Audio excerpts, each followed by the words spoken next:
주말 뉴욕 증시는 미국의 8월 비농업 고용 지표가 예상을 크게 웃돈 영향으로 나흘째 랠리를 지속했습니다. 다우는 128포인트나 올랐습니다.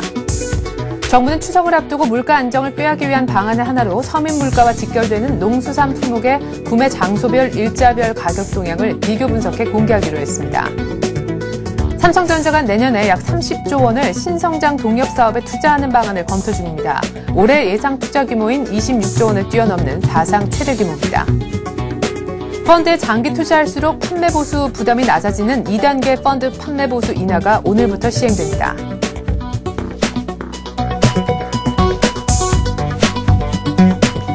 안녕하십니까. 출발 신증시의 최리나입니다. 코스피가 사흘째 올랐죠. 1780까지 마감 지수를 보고 지난 금요일장이 닫혔는데요. 외국인들의 이틀 연속 매수 후에 또 프로그램이 4천억 이상 들어온 것도 1780을 보게 했던 주요한 요인이었습니다만은 장 초반 1785포인트란 지수를 잠깐 보여주고 그 뒤로 상승 탄력이 둔화됐던 이유는 역시 미국의 8월 고용지표를 보고 가자라는 관망세가 짙었기 때문입니다. 더불어서 1790이라는 연고점에 따른 부담, 또 마디지수 1800에 따른 심리적 저항도 상승 탄력을 줄였던 원인 중에 하나였는데요. 미국의 고용지표가 아주 좋게 나왔죠. 오늘 갭상승 출발이 예상되는 가운데 먼저 지난주 금요일 양시장 마감지수부터 다시 한번 확인해 보겠습니다. 네, 코스피는 4포인트 남짓 올라서 1780에 정확하게 끝이 났고요. 코스닥의 경우에도 역시 사흘째 상승하면서 이제 최근에는 외국인과 기관의 쌍끌이 매수가 코스닥을 이끌어주고 있죠. 뭔가 이제 코스닥도 움찔움찔 움직이는 듯 싶습니다. 478선까지는 회복을 했습니다. 원달러 환율은 1170원대 중반에서 끝이 났는데요. 외환 당국의 개입 경계감 때문에 1170원대 초반까지 떨어뜨리지 못했습니다. 하지만 이미 여기에서 미국의 지표 호조로 1170원대 초반에서 끝냈다고 해서요. 네, 1170원 하향 테스트가 장 초반부터 나와줄 것 같습니다. 아시아 증시 마감도 한번 보죠. 네, 미국의 지표가 좋게 나왔기 때문에 아시아 증시도 전반적으로 분위기는 괜찮았는데 당장 중국의 상종합지수는 아주 소폭이나마 숨을 고르면서 조정을 받았고 역시 부동산 규제 얘기가 다시 한번 고개를 들었기 때문입니다. 일본은 계속해서 상승세 유지 중이고 대만의 가권도 IT주 중심으로 크게 올라서 1.4%나 일본이나 중국 상위보다는 더 큰 폭의 상승세를 시현했습니다. 주말에 많이 올랐다고 하는 뉴욕 증시 마감 한번 볼까요? 네, 다우가 21선을 훌쩍 뛰어넘었습니다. 거의 한 130포인트 정도 올라서 이제 1448포인트 정도까지 상승을 했는데 긴 장대 양봉. 일단 주말에 있었던 이 양봉은 커다란 의미를 갖는 것 같습니다. 무엇보다 고용지표 호조로 인한 긴 양봉이니까요. 자, 보다 자세한 뉴욕 증시 이슈들 뉴욕 현지 전화 연결해서 따끈따끈하게 들어보도록 하겠습니다. 이학인 뉴욕 특파원 전화 연결하겠습니다. 이학인 특파원. 네, 안녕하십니까? 네, 고용지표가 너무 우려를 많이 했는데 굉장히 좋게 나왔네요. 네, 그렇습니다. 뉴욕 시장이 4일 연속 상승세를 기록했습니다. 지난 3일 현지 시간 미국 뉴욕 증시에서 다우존스 지수는 전날보다 127.83포인트, 1.24% 오른 1447.93으로 마감했습니다. S&P 500 지수와 나스닥 지수도 각각 1.3%와 1.5% 상승했습니다. 지난 한 주 동안 다우지수는 2.9% 올랐습니다. 노동절 연휴 전주의 주가 상승으로는 20년 만에 최대입니다. 다우지수는 지난주의 상승으로 다시 연초 주가를 0.9% 넘어섰습니다. S&P 지수의 주간 상승률은 3.8%, 나스닥 지수는 3.7%입니다. 네. 자, 다우가 이렇게 4주 만에 다시 플러스로 마감을 하고 노동절 휴일 앞두고도 이렇게 많은 매수세가 몰린 것이 참 드문 일이라고 하셨는데 사실 9월은 전통적으로 약세장이라는 평가를 받고 있는데요. 첫 스타트부터 좋아서인지 상당히 강세를 띠네요. 네, 그렇습니다. 지난 수주 동안 뉴욕 주식시장은 더블딥의 우려 때문에 약세를 보였습니다. 그런데 최근 들어 주택, 제조업, 고용에서 뜻밖의 좋은 지표들이 발표되면서 더블딥에 대한 우려가 크게 줄어들었습니다. 이를 두고 이곳의 언론들은 투자자들이 안도의 한숨을 내쉬었다고 표현하고 있습니다. 지난 3일 미국 노동부가 발표한 8월 고용지표가 대표적입니다. 민간 부문의 일자리가 크게 늘었습니다. 물론 실업률은 전월 9.5%에서 9.6%로 소폭 올랐고 전체 일자리도 5만 4천 개가 줄어들어 석 달 연속 감소세를 이어갔습니다. 그러나 이 같은 감소 규모는 전문가들의 예상치의 절반 수준입니다. 또 민간 부문의 일자리가 6만 7천 개 늘어났다는 점이 매우 고무적이었습니다. 기업들이 다시 고용을 늘리기 시작했다는 것으로 해석되고 있습니다. 이에 앞서 지난 2일 발표됐던 제조업 지표도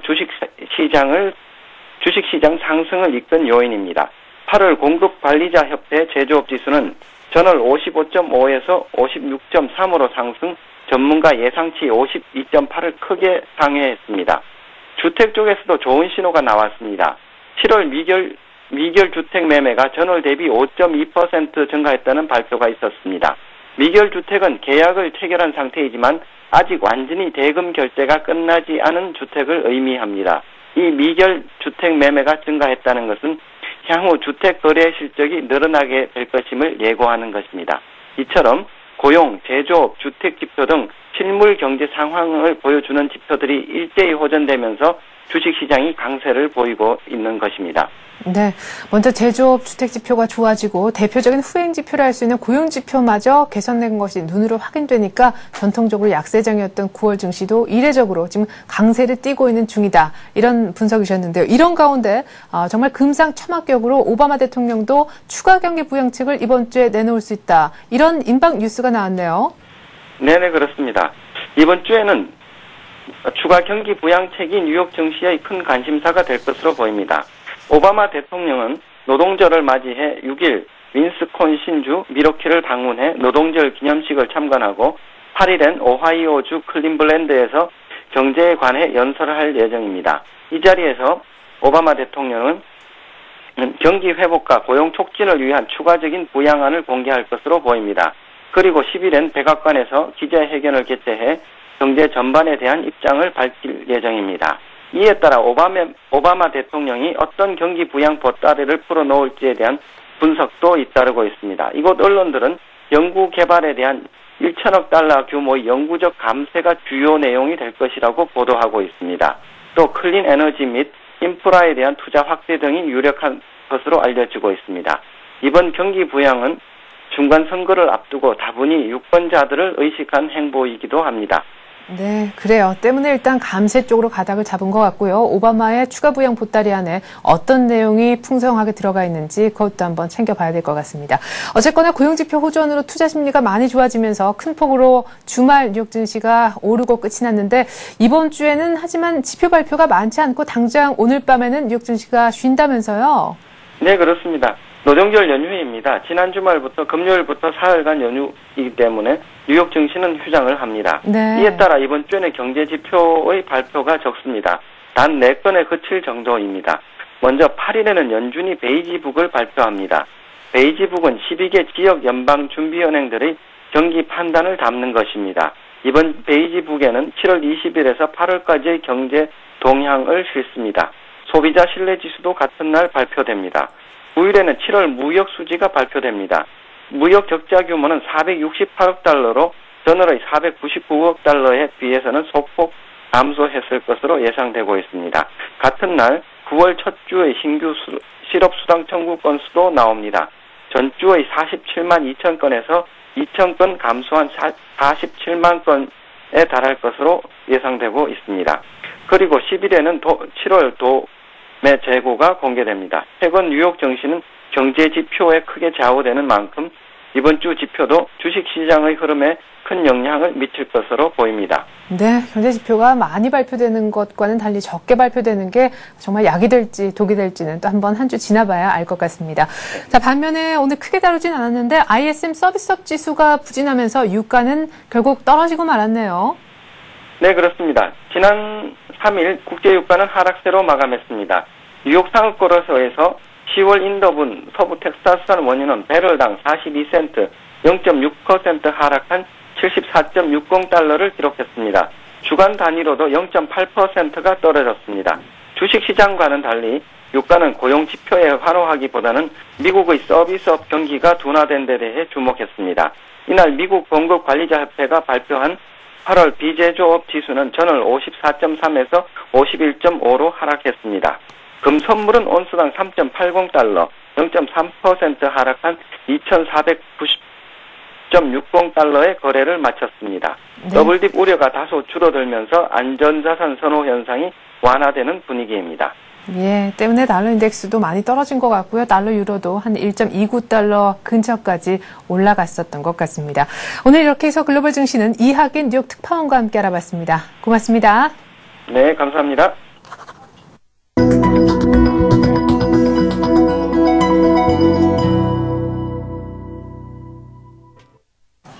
네, 주말 뉴욕 증시 고용지표 호조 때문에 큰 폭으로 올랐습니다. 다시 나흘째 랠리를 보이고 있는데요. 우리 증시도 1780까지 찍은 상황이라 특히 이번 주 첫 포문을 여는 오늘 흐름 굉장히 중요할 것 같습니다. 전망 들어보는 시간 가질 텐데요. 신한금융투자 영등포 지점에서 조재석 부장 나와주셨습니다. 안녕하세요. 예, 안녕하십니까. 네. 자, 미국의 거시지표의 호전이 계속해서 들려오고 있고 가장 우려했던 고용지표도 괜찮았다는 결과를 전해들었습니다. 이번 주 혹은 오늘 또 1,800 정도 가능할까 기대를 걸어보게 되는데 내만여 날도 있고 금통위도 열리고 좀 부담스러운 변수들도 있어요. 예, 지난주에는 뭐 미국의 8월 고용지표를 비롯한 그런 경제 지표들이 예상 외의 호전 추세를 보이면서 주가가 다우가 2.9% 상승했고요. 네. 그다음에 코스피도 2.9% 상승을 했습니다. 그래서 국내 증시가 좀 디커플링이 아니고 요즘에는 거의 커플링 동조한 모습을 보이고 있는데요. 네. 지난 주말까지 다우지수가 연속 4일간 상승을 하면서 투자 심리가 많이 회복이 됐기 때문에 금일 국내 증시에도 온기를 불어넣을 것으로 예상돼서 이번 주에는 1,800선을 일단 한번 찍어보지 않을까 이렇게 예상해 볼 수 있겠습니다. 네. 근데 항상 1,800이 가능할 것이다. 이렇게 예상을 하시면은 이상하게도 아무튼 여러 가지 이유로 인해서 1,800이 안 되고 말더라고요. 예. 아무튼 기대를 한번 걸어보고요. 예. 그럼 지난주에 대한 정리를 조금 해야 될 것 같아요. 일단 예. 거시 쪽의 정리부터 좀 부탁드릴게요. 확실히 지금 미국의 고용지표가 사실 대표적인 후행지표인데 좋게 나오다 보니까 예. 확실히 더블딥에 대한 우려는 많이 낮춰졌다. 이런 분석이 힘을 더 얻을 것 같은데요. 예, 사실 지난주에 이제 지지난주는 경제지표가 굉장히 안 좋아서 더블딥 우려감이 굉장히 많았고요. 지난주는 이제 수요일에 미국하고 중국의 제조업 지표가 개선돼서 나타났고요. 특히 이제 가장 부진한 걸로 보였던 고용 지표하고 또한 주택 관련 지표가 수치가 개선되면서 지수가 상승을 했는데요. 사실 굉장히 좋은 건 아닙니다. 근데 워낙에 시장 지표가 안 좋아서 시장 참여자들의 눈높이가 낮아져 있던 덕분에 그게 이제 서프라이즈 효과를 불러일으켰던 것 같고요.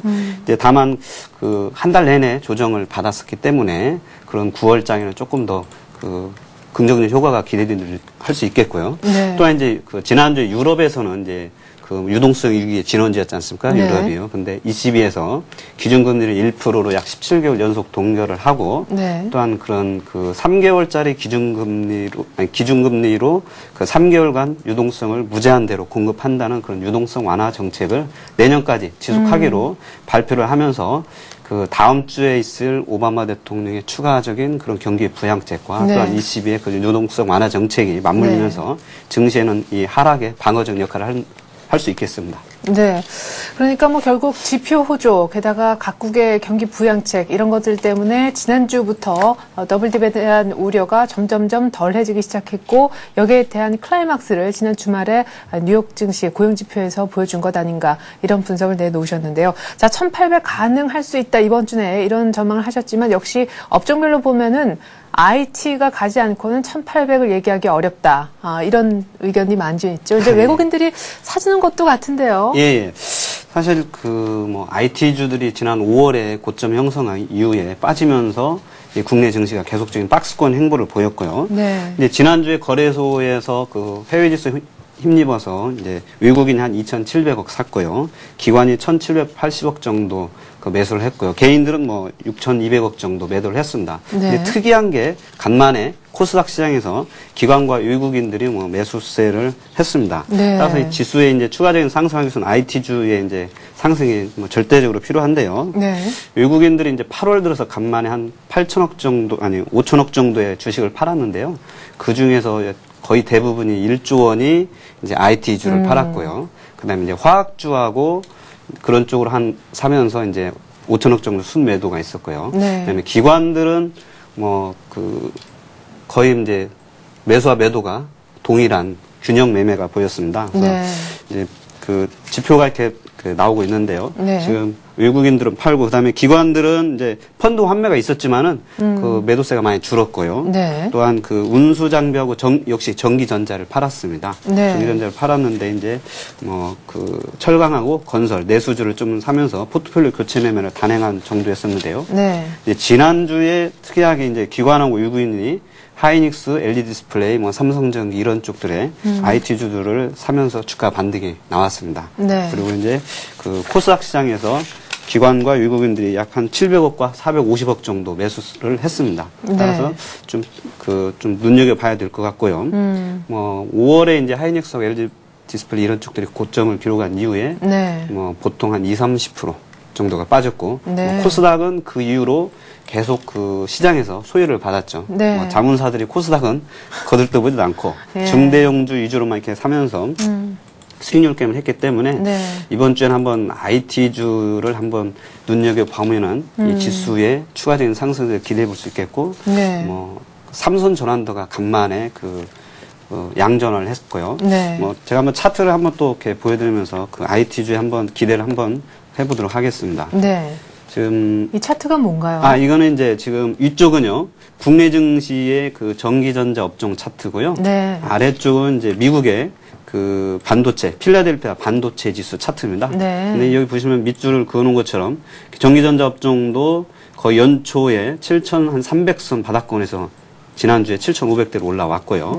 필라델피아 반도체 차트도 연초에 저점이었던 거의 310포인트대에서 지금 그 연속 3일간 양보를 그리면서 올라왔기 때문에 거의 뭐 바닥을 친 것 같다는. 거의 뭐 바닥권은 뭐 형성하지 않았나 이렇게 기대해 볼 수 있겠습니다. 네, 그래요. 거의 바닥권인 것을 우리 전기전자 업종 지수와 미국 쪽의 역시 IT 업종 지수를 통해서도 확인이 가능한 시점에서 이제 드디어 기관이 먼저 매수하기 시작했고 외국인도 따라서 IT를 사고 지난주 금요일장이 닫힌 시점, 고용지표까지 좋기 때문에 이번 주에 IT에 또한 반등이 기대된다라고 하셨는데 아까 고점 대비 거의 한 20% 이상이나 하락한 종목들, 하이닉스, LG 디스플레이 얘기를 하셨는데 확실히 그럼 일단 이런 가격 메리트가 있는 종목 그리고 이제 수급이 조금 들어오는 사인이 있기 때문에 이런 종목들 단기적으로나마 공략이 가능하겠군요. 보통 20-30%고요. 코스닥은 뭐 한 30에서 50%씩 이렇게 많이 빠졌고요. 사실 이제 실적도 좋지만 뭐 국내 증시에서는 수급이 절대적인 역할을 좀 많이 차지하는데요. 뭐 하이닉스랑 이제 뭐 삼성전기, LG 디스플레이들을 사실 개인들이 너무 많이 매수했기 때문에 그게 사실 아직 부담이 좀 되고 이제 만약에 여기서 조금 더 올라간다면은 뭐 그런 매도세들이 좀 많이 나올 수가 있지만은 그런 그 물량들을 좀 소화 과정은 좀 필요할 것 같고요. 뭐 또 1,800 넘어가면은 또 환매 물량도 나올 수 있기 때문에 너무 이 성급하게 추격 매수보다는 조금 이 조정시에 분할 매수 관점을 유지를 하시면 좋을 것 같고요. 네, 그럼 코스닥 IT 쪽은 어떻습니까? 그러니까 이제 코스닥 IT 같은 경우는 지금 보면은 그 지난주 하이닉스나 LED 디스플레이 차트하고 뭐 거의 비슷합니다. 이렇게 한번 쳐보시면은 5월에 고점 형성한 이후에 내리 하락세를 기록을 하고서 이제 지금 바닥권을 다지고 있는 아까 전기전자 업종 차트하고 뭐 비슷하기 때문에 일단은 뭐 관심을 좀 가지고시면 좋을 것 같고 이제 그런 종목들 중에서 사실은 실적이 굉장히 좋습니다. 뭐 오늘 삼성전자에서 내년도에도 뭐 30조 원 정도 투자를 한다고 얘기를 했기 때문에 그런 반도체 장비주들 그다음에 이제 또 LCD 같은 경우 판가는 계속 지금 사실 떨어지고 있긴 하지만 이제 내년도 신학기 수요가 좀 있고요. 그다음에 이제 뭐 갤럭시 탭과 그다음에 애플 아이폰의 포지가 이제 곧 출시한다고 하고 있고 그다음에 그 갤럭시 S가 또 예상보다 또 많이 나가고 있기 때문에 추가 그 실적들이 많이 좋아지고 있기 때문에 그런 쪽들도 이제 어느 정도 좀 긍정적인 관점으로 이제는 그 쳐다볼 시기가 되지 않았나 이렇게 보고 있습니다. 네. 자, 그러면은 IT에 대한 집중적인 의견을 좀 함께 해봤는데 외국인 기관하고 같이 사주는 그야말로 수급이 받쳐주는 쪽이 아무래도 좀 우리 시장에서 중요한 시점이다 이렇게 얘기를 하셨는데 지난주서부터 이 양 세력이 같이 사주는 섹터에 대해서는 지속적으로 관심을 가져라 이렇게 말씀하셨는데 역시 그 전략은 변함이 없으신지요? 뭐 아직까지 그 계속적으로 사주고 있는 화학 업종 뭐 이렇게 계속 관심 업종인 거예요. 그 대신 이제 고가주들은 뭐 이제 호남석유나 LG화학처럼 약간 조정이 나오는데 초대형주들은 사실 4, 5일 오르면은 좀 기다리셔야 됩니다. 그런 종목들은 패턴이 한 4, 5일 오르고 또 뭐 3, 4일 이렇게 빠지고 이런 추세가 계속 계단식 상승세를 유지하기 때문에 이제 그런 쪽에 좀 유의를 하셔야 될 것 같고 다만 이제 중대형주들은 중형주 정도는 조금 장중 조정이나 5일선, 10일선 근처에서 사는 매매를 하시면 될 것 같고요. 이제 기관들이 또 이제 건설 부양책으로 샀던 그 기관, 그 건설 업종은 아직까지는 기관들 매도세가 안 나고 있기 때문에 그리고 지난주에 한 5% 정도 올랐습니다. 그래서 아직까지는 조금 더 추가적인 상승이 뭐 있을 수 있을 것 같고요. 또한 뭐 이번 주에 이제 다음 주인가요? 그 현대 홈쇼핑 상장권도 있고 하고 그러는데 홈쇼핑이나 유통 관련주들이 그 상장 관련과 또한 추석 대목으로 뭐 조금 더 관심을 가져보셔도 될 것 같습니다. 예. 그래요. 뭐 내수주에 대한 언급도 한번 들어봤고요. 뭐 화학 쪽에 대한 의견도 주셨었는데 일단 아침에 이제 IT 쪽이 많이 움직일 것 같다 쪽에 비중을 많이 두셨기 때문에 특별히 삼성전자의 내년도 30조 투자 이것이 오늘 코스닥까지도 어떤 커다란 모멘텀이 돼주지 않을까 싶습니다. 이럴 땐 참 타이밍도 좋다 하는 생각이 드는데 코스닥 쪽 IT 부품 장비 이쪽 오래간만에 좀 들어봤으면 좋겠어요. 예. 뭐 사실 한 5월이나 이럴 때는 맨 IT만 얘기를 했었는데 IT를 얘기 안 한 지가 뭐 벌써 한 두세 달 뒤인 것 같습니다. 그래서 오늘은 이제 그 삼성전자나 하이닉스의 반도체 장비 중에서 그 국내에서 가장 경쟁력도 있고 또 특히 실적도 많이 좋아지고 있는 유진테크를 한번 준비를 했습니다. 유진테크는 그 반도체 전공정에 사용되는 그런 증착 장비, 그 싱글 저압 화학 기상 증착 장비와 플라즈마 증착 장비를 만드는 회사인데요. 삼성전자, 하이닉스, 마이크론, 그다음에 대만의 TSMC 등에 납품하고 있는 회사인데요. 기술력과 생산 능력에서 국내에서 독보적인 기술력을 보유하고 있고요. 삼성전자와 하이닉스의 납품 1위를 기록하고 있는 회사인데요.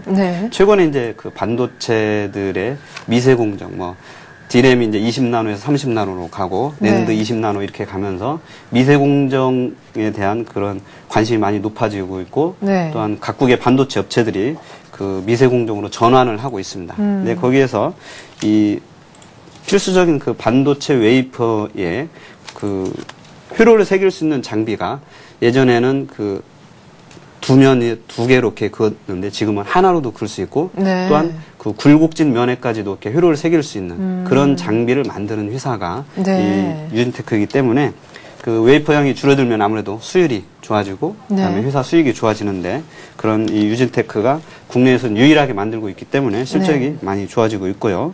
특히 뭐 2분기까지만 보더라도 2010년대 상반기에 작년에 매출이 한 480억이었는데요. 벌써 상반기에만 543억을 기록하고 영업이익도 104억 정도 기록을 해서 영업이익은 뭐 전년 대비 한 700% 증가를 했고요. 그다음에 3분기, 4분기도 지속적으로 좋아져서 2010년도에는 매출액이 한 1,200억에 영업이익 한 230억으로 주당 순이익이 한 1,500원 정도 예상이 되고 있습니다.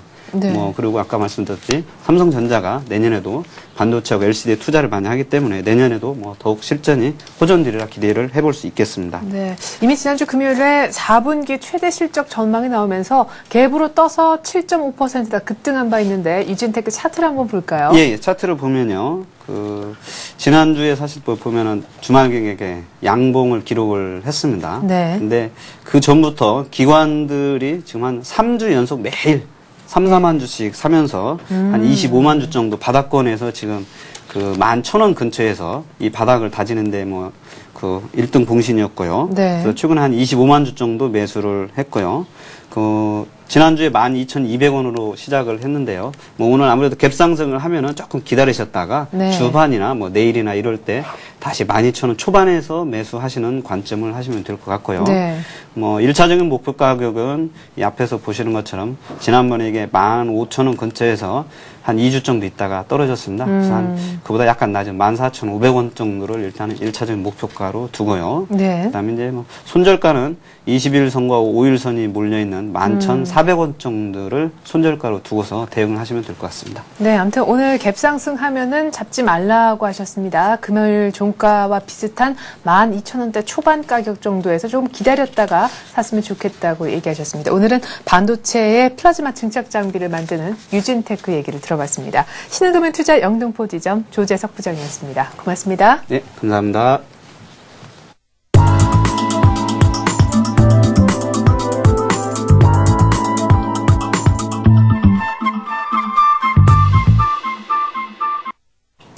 네, 이번엔 특정한 뉴스를 바탕으로 그 뉴스의 수혜를 볼 수 있는 종목들을 개장하기 전에 미리 알아보는 시간 갖도록 하겠습니다. 오늘 뉴스로 보는 투자의 맥은요, 신한금융투자 상암지점 최승훈 과장과 함께하겠습니다. 안녕하세요, 과장님. 예, 안녕하십니까. 네, 지난주에 화학주 2개, LG화학하고 하나케미칼 얘기하셨는데 LG화학은 뭐 목표가를 거의 도달한 것 같고 하나케미칼은 3일 연속 크게 좀 빠지고 있네요.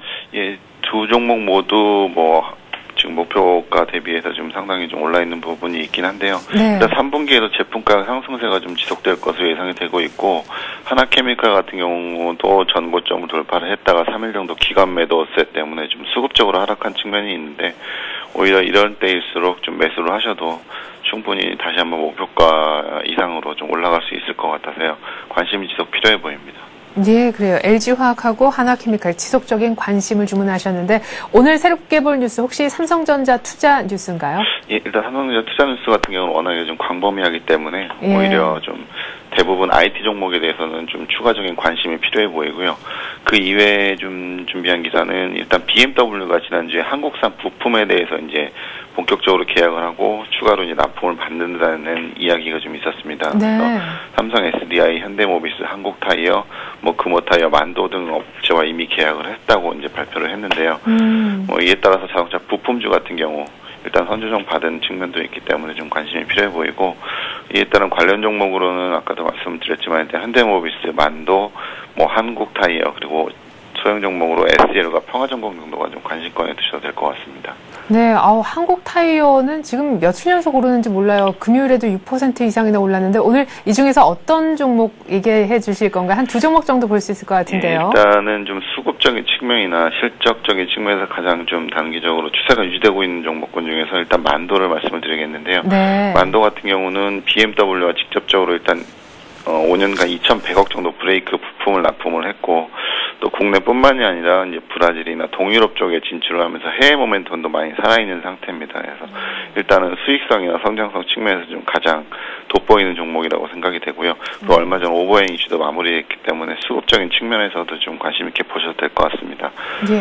가격은 금일 같은 경우 전일 시장 상승 때문에 좀 소폭 상승 출발이 예상은 되는데 플러스 1%인 14만 7천 원대에서는 좀 매수를 하셔도 될 것 같고, 목표가는 16만 원 정도 생각하시면 될 것 같습니다. 네, 만도 지금 16만 원까지 본다고 얘기하셨고요. 14만 6천 원 정도에 한번 잡아보자라고 했는데 혹시 이거보다 더 뛰거나 좀 잡을 수 없으면 이 가격을 기다리는 것이 맞나요? 지금 이미 많이 올라 있는 상태인데요. 일단은 14만 원은 제가 6천 원 매수 가격을 제시를 했는데요. 네. 일단은 한 1,000원 정도 14만 7,500원이나 7,000원 정도 가격까지는 좀 매수를 하셔도 상관이 없을 것 같습니다. 네, 16만 원까지 만도 본다고 얘기하셨고 이미 BMW사하고 납품을 그쪽에 대기로 이미 결정이 났다 이렇게 얘기를 하셨습니다. 또 다른 종목은 어떤 겁니까? 일단 자동차 부품주의 또 대표 주격인 현대모비스를 말씀을 드리겠는데요. 현대모비스 같은 경우는 모듈 사업부나 일단 해외 법인의 그 실적 부분 개선폭이 좀 상당 부분 3분기에도 좀 이어질 것으로 예상이 되고요. 그리고 현대차의 신차 모멘텀, 그리고 현대차나 기아차의 미국 시장 점유율 상승 때문에 해외 법인 쪽에 좀 주목할 필요가 있어 보입니다. 그리고 이번에 역시 BMW를 제외하고도 폭스바겐이라든가 해외 다수의 제조업체와도 좀 계약할 가능성이 좀 많아 보입니다. 그래서 이번 달은 자동차 부품주들 위주로 해외 계약권이 좀 많이 활발하게 나올 것 같아서요. 현대모비스 같은 경우도 대표주로서 좀 관심 있게 보셔도 될 것 같고, 이 종목 역시 오늘 소폭 한 1,000원 정도 상승이 예상이 되는데 23만 원까지는 제가 보기엔 매수하셔도 크게 무리가 없으실 것 같고, 목표가는 27만 원 정도 생각하시고 있습니다. 네, 그래요. 만도하고요. 오늘 현대모비스에 대한 얘기를 한번 들어봤었는데 깐깐한 BMW도 반한 한국의 부품주들에 대한 얘기를 한번 들어봤습니다. 현대모비스는 BMW 3 시리즈에 들어가는 후미 등 리어의 램프를 만들고 있다고 하고, 지금 만도는 이미 부품 납품을 시작했는데 앞으로 미니에 들어갈 부품도 잘하면 납품할 가능성이 지금 커져 있는 상태라고 합니다. 이렇게 해서 오늘 자동차 부품주 2개 봤네요. 뉴스로 보는 투자의 맥은 신한금융투자 상암지점 최승훈 과장과 함께했습니다. 말씀 고맙습니다. 네, 감사합니다.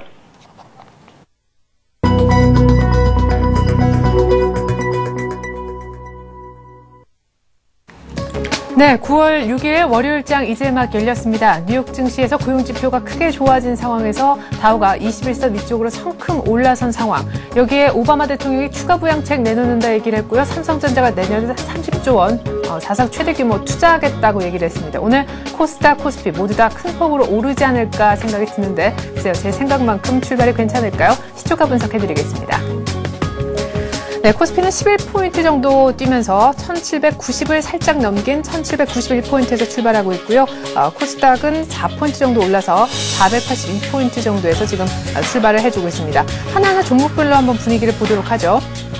자, 당장 삼성전자가요, 1.5% 가까이 오르면서 77만 원을 회복을 해주고 있고요. 자, 포스코의 경우에도 강보합으로 47만 8,500원. 일단 플러스를 달아줍니다. 현대차, 그리고 좀 전에 봤었던 현대모비스. 현대모비스 일단 지금 잡아볼 수 있을 것도 같은데요. 22만 9천 원 정도에서 출발해주고 있고, 현대차도 역시 2% 상승이어서 추가적으로 더 오르고 있습니다. 그러나 LG화학의 조정세는 이어지고 있고, 신한지주, CEO 리스크를 안고 있는 신한지주도 오늘 아침 일단 강하지 못한 모습입니다. 그리고 이번 주 금통위의 금리 인상 가능성이 높게 점쳐지고 있는 가운데 삼성생명 이미 상승세를 시작을 했죠. 1.3% 오늘도 상승 출발해주고 있고 상승 탄력도 괜찮아 보입니다. 삼성중공업, 현대중공업도 오늘 1% 가까이 상승 출발하고 있는 가운데 KB금융은 오늘 신한지주와는 달리 1% 이상 오르고 있습니다. 한국전력도 오늘 보합권에서 머무르면서 아직까지 3만 원대 회복을 못하고 있는 상황이며 LG전자가 드디어 오늘 아침 10만 원대를 주가 회복을 합니다. 지난주 금요일에 급하게 오르고 오늘 아침 또한 연이어서 급등한 덕분인데요.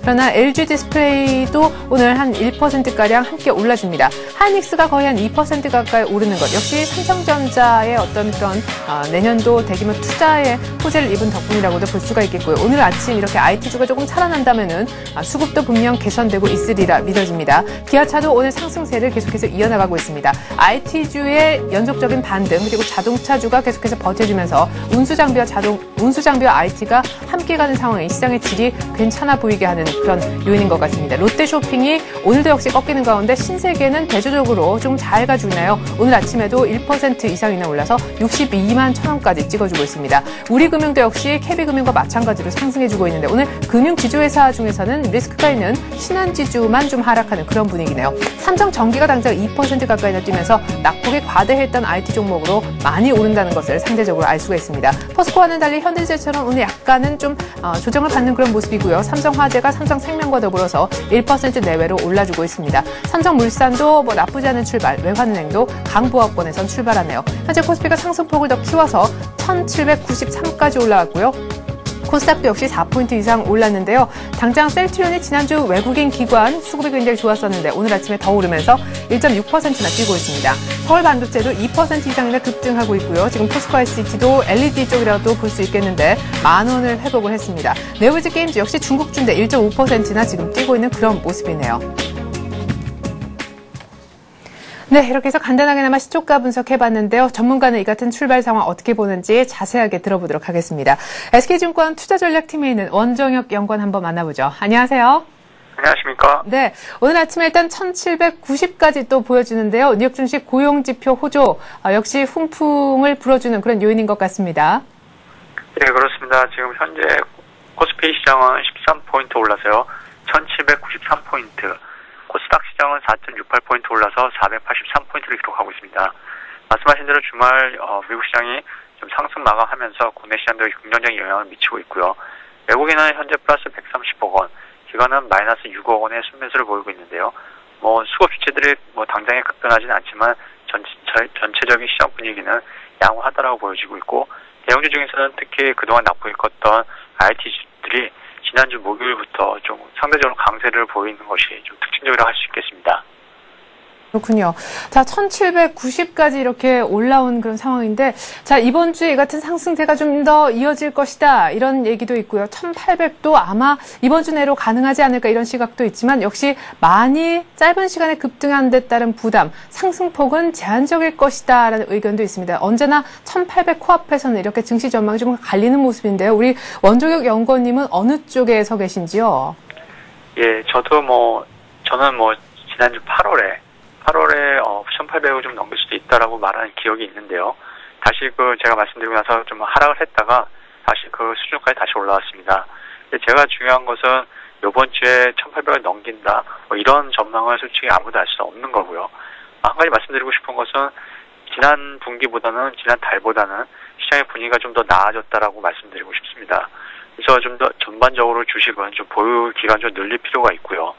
이렇게 가장 보는 이유가 중국에 대한 이제 소비가 기대가 살아나면서 하반기 때는 3분기 때 가장 안 좋았던, 그러니까 3분기 때 시장을 눌렀던 이유가 소비 둔화에 대한 시각이었는데요. 4분기로 넘어가면서 그런 시각이 좀 완화되면서 전체적으로 시장이 좀 나아질 것이다라는 거고, 단기적으로는 잘 모르겠지만 전반적으로 우상향의 시장 기조는 이어질 것이다라는 게 좀 중요하다고 보고 있습니다. 네.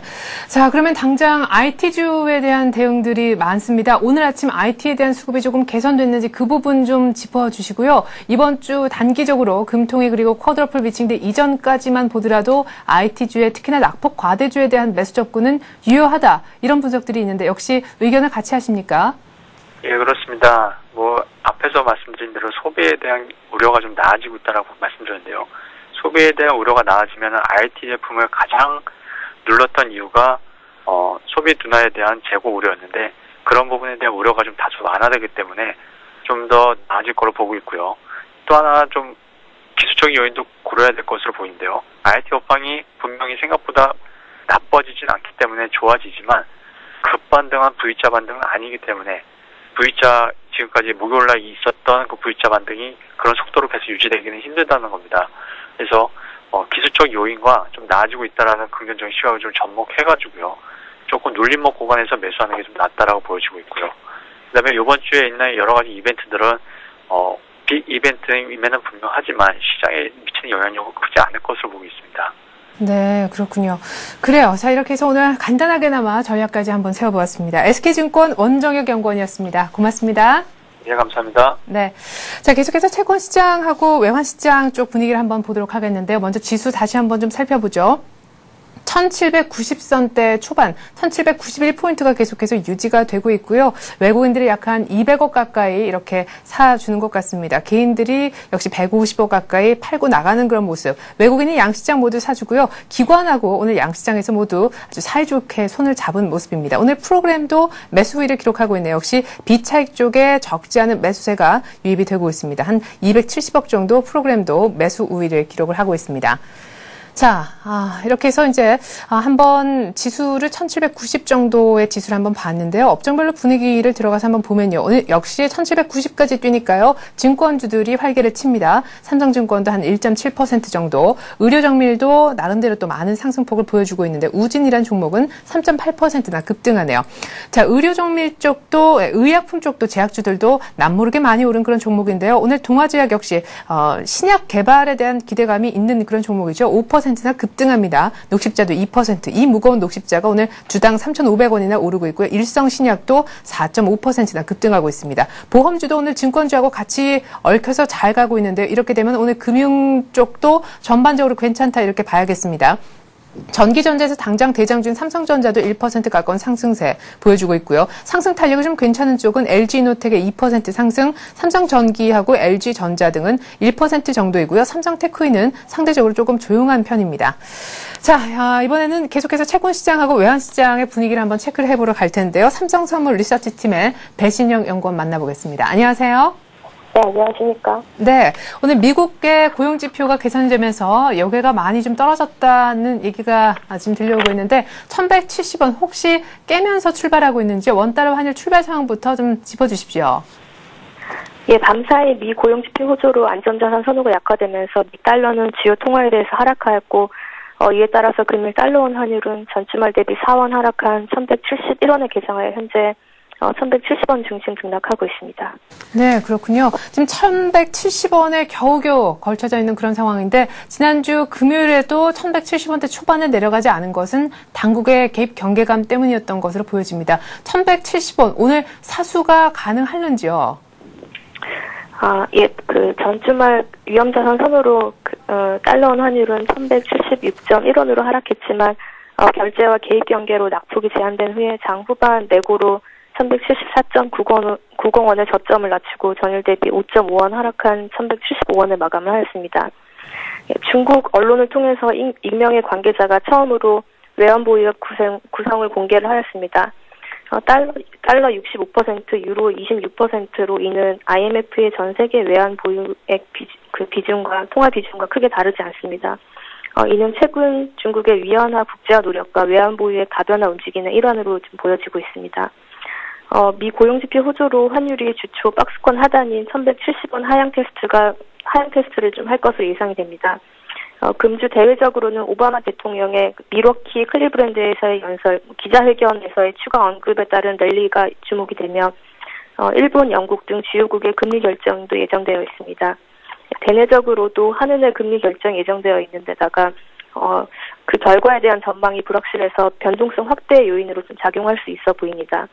대외 여건이 환율 박스권 하단을 위협하겠지만 개입 경계와 환율 하락으로 현대 오일뱅크, 타이탄 인수자금 등과 관련한 대기 수요는 환율의 급락을 좀 제한해 줄 것으로 보입니다.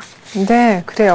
1170원 오늘 하향 테스트가 분명 진행이 될 텐데 밑에서 받쳐주는 그런 대기 수요들도 만만치 않기 때문에 쉽게 깨질 것 같지는 않다. 이런 얘기셨습니다.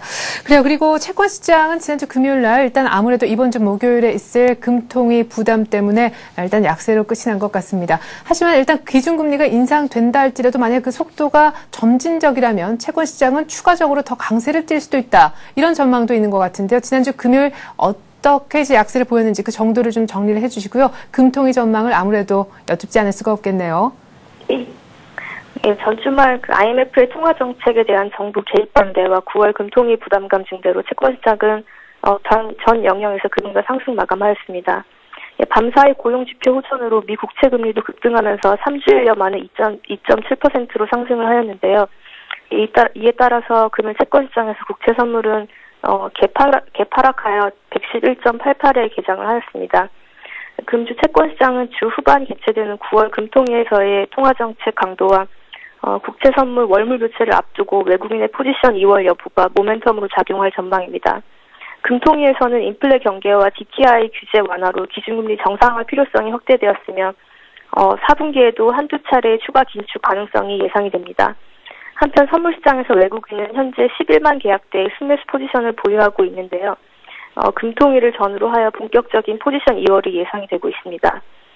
금일은 그 미국채 금리 급등과 국고 3년물 입찰에 따른 해치 물량 출회가 예상이 되며 9월 금통위를 통한 긴축 부담을 감안할 때 대기 수요의 유입도 좀 제한이 될 전망입니다. 반락 시에는 21선인 111.80포인트 선의 지지가 예상이 됩니다. 네, 이렇게 해서 국제 선물 전망까지 저희가 함께 해봤습니다. 삼성선물 리서치팀 배진영 연구원이었습니다. 고맙습니다. 네, 감사합니다.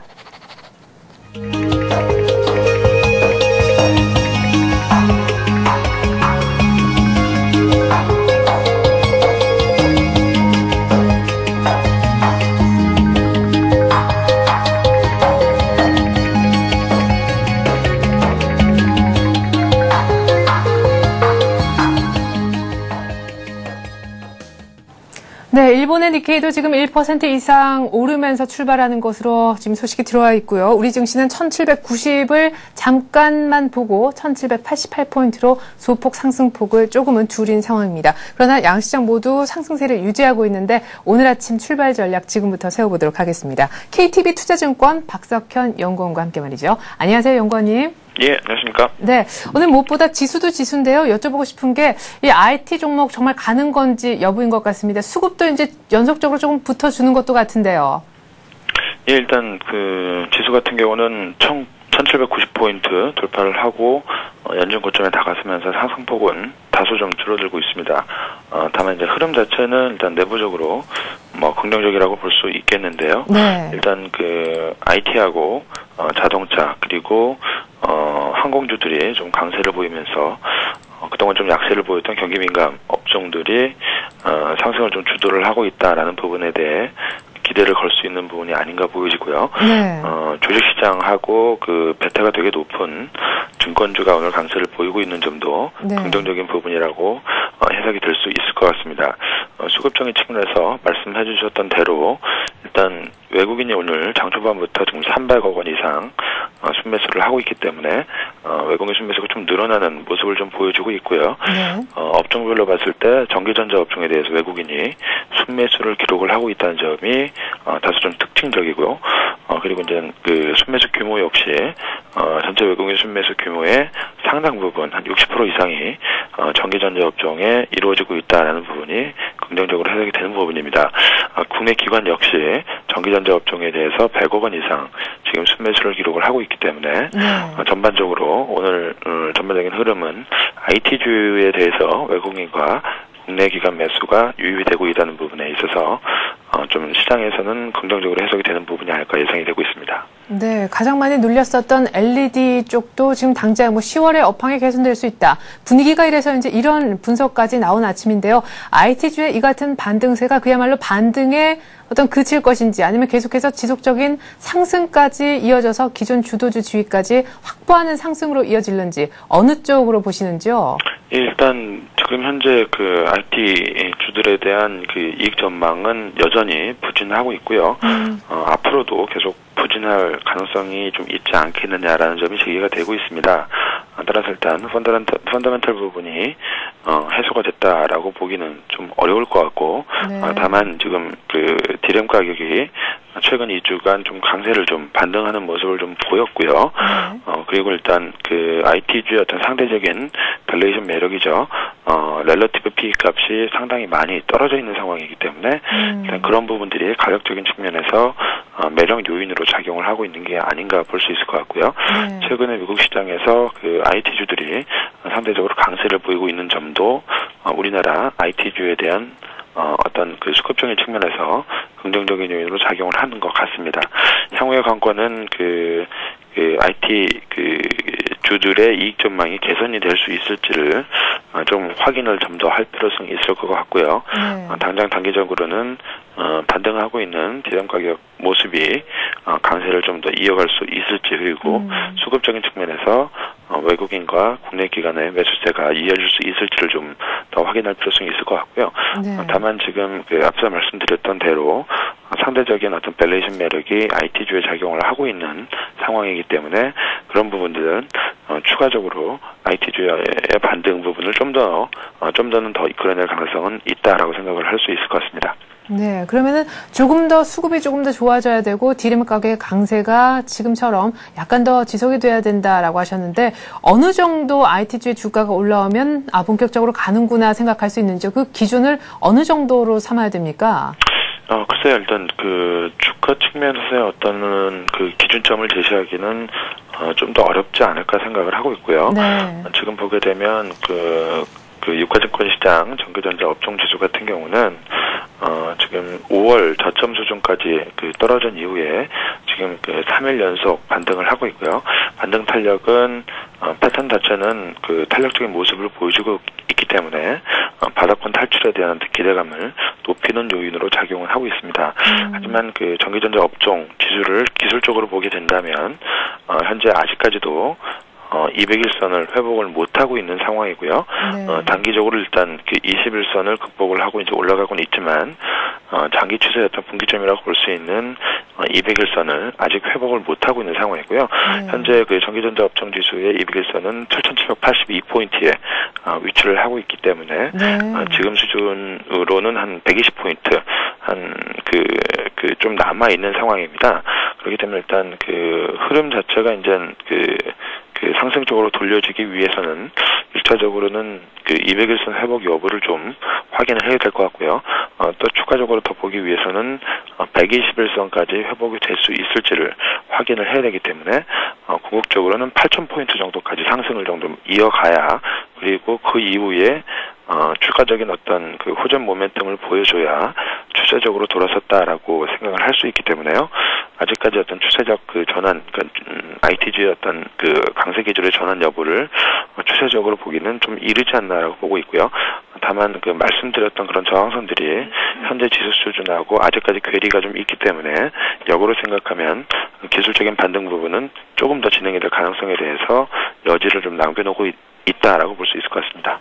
네, 그래야 좀 빠르게 기술적으로 반등이 일단 일어나 줄 수는 있겠죠. 코스피 지수하고 이 IT 업종 차트하고 아직까지 좀 갭이 있네. 지금 7,700대 정도인 것 같은데 이 IT 업종 지수가 한 8,000대까지는 올라와 줘야 된다. 이제 막 바닥 찍고 반등하고 있는 그런 국면에 놓인 것 같습니다. 그래요. IT 쪽에 대한 상승세는 조금 더 확인해야 이게 반등인지 추세 전환인지 가늠이 가능하겠다라는 얘기셨는데 그러면 IT가 이렇게 아직까지 추세 전환하지 못하고 반등하는 동안 나머지 업종들은 어떤 식으로 채워질 가능성이 높은지요? 여전히 유통이라든가 화학 등의 강세는 계속해서 뒷받침이 되겠습니까?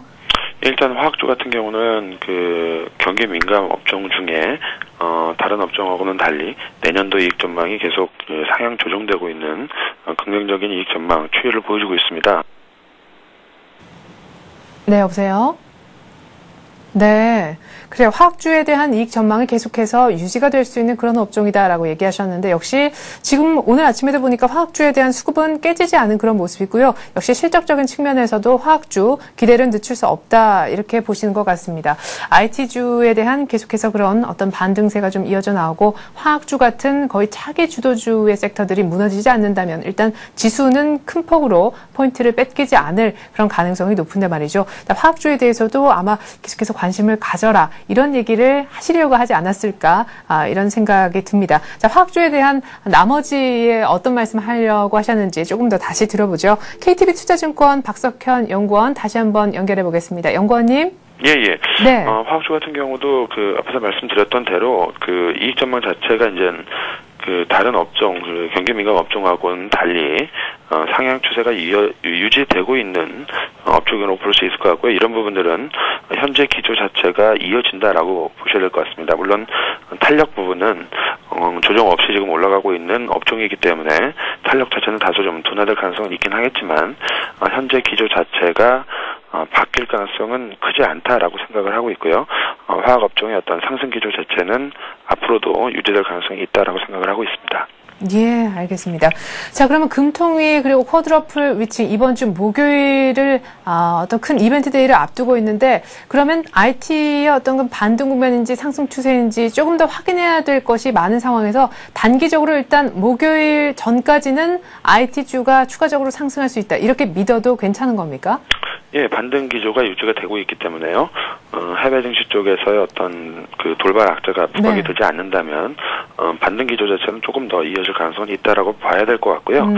그리고 목요일 예정되어 있는 금통위 같은 경우에도 지금 현재는 그 정책금리를 인상하는 쪽으로 컨센서스가 그 모아지고 있는 상황인데요. 네. 정책금리 인상 배경 자체가 경기 회복 기조 그리고 한국 시장 펀더멘탈의 상대적인 비교 우위 이런 쪽에 맞춰질 가능성이 있기 때문에 주시장 측면에서는 부정적인 내용이 아닐 것으로 예상이 되고 있습니다. 네, 그러면은 지금 화학주를 예를 들어서 들고 계신 분들 실적도 좋아지겠고 괜찮은 이익 모멘텀을 여전히 갖고 있는 업종이다라고 얘기를 하셨는데 단기적으로 이런 분들이 화학주를 보유하고 계신 분들이 IT 쪽으로 갈아타는 것은 조금 위험할 수도 있는 전략인지요? 글쎄요, 일단 IT주 같은 경우가 이제 추세적으로 이제 돌아섰다라고 이제 확신이 들기 시작하면 상대적으로는 뭐 덜 올랐기 때문에 그런 이동이 이제 가능하다라고 볼 수 있겠는데요. 말씀드렸던 대로 이제 그 추세적 전환 여부는 아직까지는 그 확신을 갖기는 좀 이르고요. 이런 부분들은 추가적인 앞으로의 어떤 경기 상황이나 IT주들의 그 EPS 전망 개선 과정 이런 부분들을 좀 더 확인을 해야 되기 때문에 좀 성급한 이동은 조금 빠르지 않을까 예상을 하고 있습니다. 네, 그래요. 일단은 IT주의 어떤 지속적인 반등은 얘기를 하셨지만 포트폴리오를 IT 쪽으로 잘 가고 있는 종목을 IT 반등 노리고 교체하는 것은 아직은 좀 시기상조다라는 의견이셨습니다. 이렇게 해서 오늘 출발 전략은 KTB 투자증권 박석현 연구원과 함께 세워봤습니다. 고맙습니다. 예, 감사합니다. 예. 네. 자, 코스피가 1791포인트로 출발했었는데요. 지금 출발 상황하고 지수는 거의 같습니다. 1791포인트. 1% 조금 못 되는 오늘 상승을 해준 것인데요. 코스닥도 오늘 아침 480을 넘겼습니다. 차익에서 약간 매도 우위를 기록할 뿐 외국인과 개인이 선물을 좀 동시에 매도를 하고 있는데요. 양시장에서 모두 다 외국인하고 기관이요. 현물 쪽에서는 매수 우위를 기록을 해주고 있기 때문에 수급적인 측면에서 상당히 좋아 보입니다. 무엇보다 IT 주에 대한 수급이 많이 개선되면서 당장 하이닉스도 2% 이상이나 급등하고 있습니다. IT주의 추가적인 적어도 월, 화, 수까지의 지속적인 반등세를 점치는 그런 전문가들도 있는데요. 금통위 쿼드러플 위칭 전까지 IT주의 반등세는 지속된다더라. 이렇게 일단 참고하셔도 좋을 것 같습니다. 지금 시각이 9시 24분인데요. 저는 약 한 10분 정도 뒤에 다시 돌아오겠습니다. 마켓앤센 증시로 다시 인사드릴게요. 고맙습니다.